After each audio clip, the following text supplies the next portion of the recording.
Trump మీద మొన్ననే హత్యా ప్రయత్నం జరిగిన నేపథ్యంలో కొన్ని కీలకమైనటువంటి నిర్ణయాలు తీసుకున్నారు. ఇప్పుడు ట్రంప్కి విజయం ఖాయమనేటటువంటి దిశగా ఉన్నట్టుంది. అందుకని అర్జెంటుగా తగిన ఏర్పాట్లు చేసుకొచ్చారు.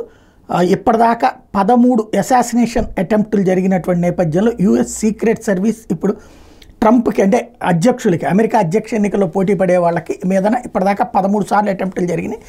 అందులో మొన్న ట్రంప్ది ఒకటి. కాబట్టి ట్రంప్కి ఇప్పుడు భారీ ఎత్తున సెక్యూరిటీ ఏర్పాట్లు చేశారు. అవుట్డోర్ ర్యాలీలు చేసేటప్పుడు బుల్లెట్ ప్రూఫ్ గ్లాస్ తన చుట్టూ పెట్టబోతున్నారు. అంటే ఆయన ర్యాలీలో పాల్గొనొచ్చు, చుట్టూ కూడా బయటికి పారదర్శకంగా కనిపించే బుల్లెట్ ప్రూఫ్ గ్లాస్ అనేటటువంటిది ఏర్పాటు చేయబోతున్నారు. బైడెన్ సెక్యూరిటీకి సంబంధించి కూడా ఏది బైడెన్ సెక్యూరిటీలో పనిచేస్తున్న వాళ్ళని కూడా కొంతమందిని తీసేసి యువతల పెట్టబోతున్నారు. ఎందుకంటే బైడెన్ ఇప్పుడు పోటీలో లేరు కాబట్టి ఓవరాల్గా చూస్తే FBI ఈ మొత్తం వ్యవహారాన్ని సీరియస్గా దృష్టి సారించి ముందుకెళ్తోంది.